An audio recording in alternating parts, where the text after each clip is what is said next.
Dear friends, ഇതൊരു കരിമീൻ പൊള്ളിച്ചതിൻ്റെ റെസിപ്പിയാണ്. അതിനായിട്ട് ഞാൻ 650 ഗ്രാമുള്ളൊരു കരിമീനാണ് എടുത്തിരിക്കുന്നത്. ഇനി നമുക്ക് ഇതിൻ്റെ മസാല ഒന്ന് തയ്യാറാക്കാം. 1 ടേബിൾ സ്പൂൺ മുളക് പൊടി, 1 ടേബിൾ സ്പൂൺ കുരുമുളക് പൊടി, 1/2 ടീസ്പൂൺ മല്ലിപ്പൊടി, 1/4 ടീസ്പൂൺ മഞ്ഞൾപ്പൊടി. ഈ മുളക് പൊടിയൊക്കെ നമ്മുടെ എരിവിനനുസരിച്ച് ചേർക്കാവുന്നതാണ്. മല്ലിപ്പൊടി ഇല്ലെങ്കിലും കുഴപ്പമില്ല. 1/2 ടീസ്പൂൺ ഉപ്പ്, പിന്നെ കുറച്ച് വെളുത്തുള്ളിയുടെ അല്ലി, ഒരു ചെറിയ കഷ്ണം ഇഞ്ചി മുറിച്ചതാണ്. നമുക്കിനി ഒരു മിക്സിയുടെ ജാറിലേക്കിട്ട് നല്ലതുപോലെ ഒന്ന് അരച്ചെടുക്കാം.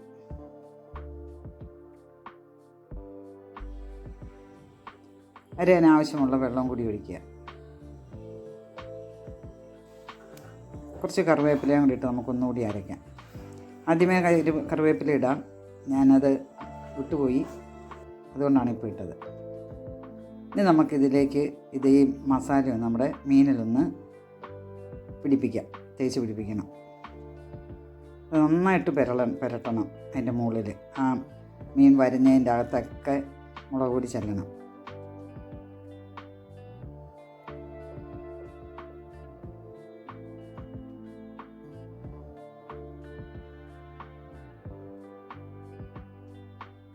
എരിവൊക്കെ നമ്മുടെ ആവശ്യത്തിനനുസരിച്ച് ചേർക്കാവുന്നതാണ്. ഞാനൊരു അല്പം വെള്ളവും കൂടി ആ മസാലയിൽ ചേർത്തിട്ടുണ്ടായിരുന്നു.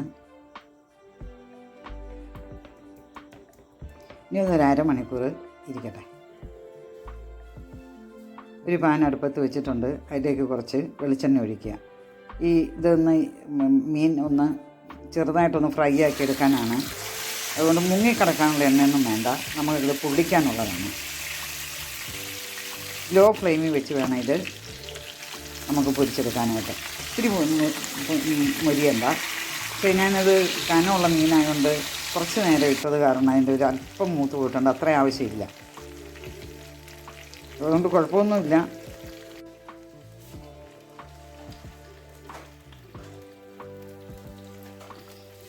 ഈ എണ്ണയിലേക്ക് വേണം നമുക്ക് ഉള്ളിയൊക്കെ ഒന്ന് വഴറ്റിയെടുക്കാനായിട്ട്. തീ ഒന്ന് നിർത്തി വെച്ചിട്ട് വേണം ഇത് മീൻ കോരി വെക്കാനായിട്ട്, അല്ലെങ്കിൽ എണ്ണ കരിഞ്ഞു പോകും. ഈ കരിഞ്ഞ എണ്ണയാണെങ്കിൽ നമ്മൾ ആ എണ്ണ മാറ്റിയിട്ട് വേറെ വെളിച്ചെണ്ണ എടുക്കണം. അതുപോലെ തന്നെ കൂടുതൽ എണ്ണ ഉണ്ടെങ്കിൽ അതൊന്ന് കുറച്ച് ഊറ്റി മാറ്റിയിട്ട് വേണം ഉള്ളി ഇടാനായിട്ട്. ഇത് ചെറിയ ഉള്ളിയാണ് ഞാൻ എടുത്തിരിക്കുന്നത്. അല്ലെങ്കിൽ അതിനാവശ്യമായ കുറച്ച് ഉപ്പും കൂടെ ചേർക്കാം. കുറച്ച് കറിവേപ്പില,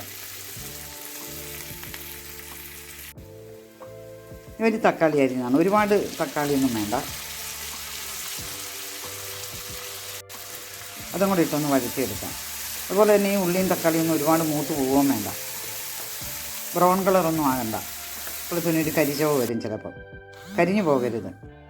ഇനി നമ്മുടെ മുളക് മസാല ഉണ്ടല്ലോ നമ്മൾ മീനിൽ തേച്ച് അതിൻ്റെ ബാക്കിയുള്ളതും കൂടി ഇതിലേക്കിടാം.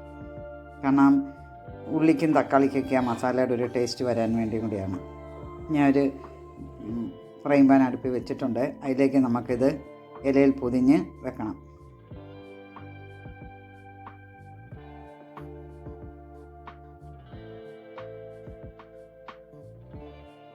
നമുക്കിത് മീനിലേക്കൊന്ന് പുരട്ടാം. ഇത്രയും മതി, ഇതാണ് പാകം. ഇത്രയും മൂത്താൽ മതി, കാരണം ഇത് നമുക്കിനിയും പൊള്ളിക്കാനുള്ളതല്ലേ, അതുകൊണ്ട്.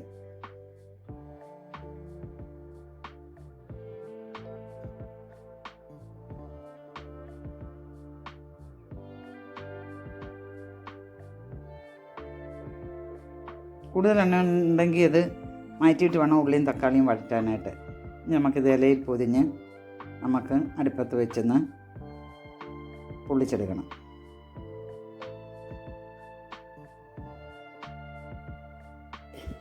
ഞാൻ ഒരു ഇലയിലും കൂടെ വെക്കുന്നുണ്ട്. അത് അല്ലെങ്കിൽ ഒരു വള്ളി കൊണ്ട് നമ്മുടെ വാഴയിലയുടെ ആ നാര് കൊണ്ടൊന്ന് കെട്ടിയാലും മതി.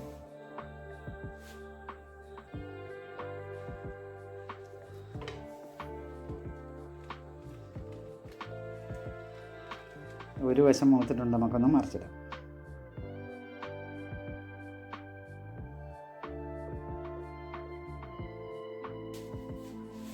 നമ്മുടെ കരിമീൻ പൊള്ളിച്ചത് റെഡി ആയിട്ടുണ്ട്.